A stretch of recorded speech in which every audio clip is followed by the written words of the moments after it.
Thank you, Madam Chair. I rise in support of H.R. 4402, the National Strategic and Critical Minerals Production Act. It's nice to hear on the floor that who it is that's speaking for the trees in New Mexico.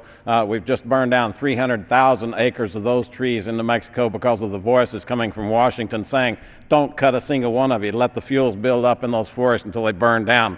All of this bill is doing is saying, let's hold our government accountable to some standard of performance.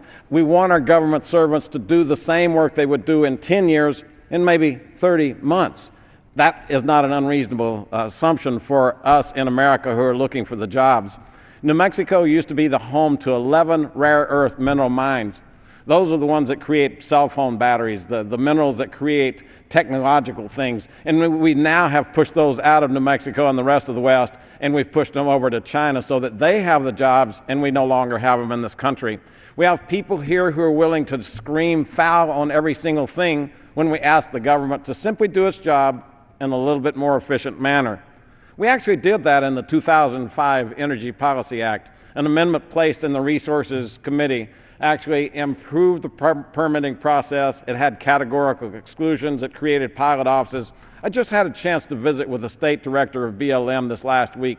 He said that our processes are so much better today because of that bill. That's all we're trying to do in this bill here today. H.R. 4402 simply listens to the president. We were talking about from the other side of the aisle we should rename it.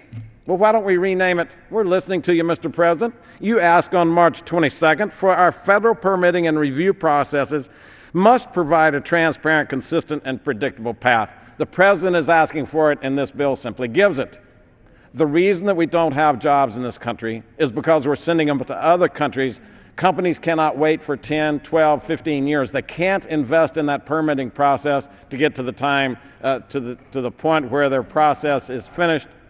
30 seconds. I yield the gentleman an additional 30 seconds. They can't invest 10 to 12 years in a permitting process to be told at the end of it, we're sorry, we're not going to do it. We could call this the let's reinvest in American green jobs. Green jobs require aluminum, 100% of that is imported. Green jobs require nickel, 100% of that is imported. Green jobs require platinum, 91% of that is imported. Our friends on the other side of the aisle speak from both sides of the mouth. We want green jobs, but we don't want to have any of the productive assets here. We want to import them from other countries. Let's reinvest in America. I yield back my time. Thank you.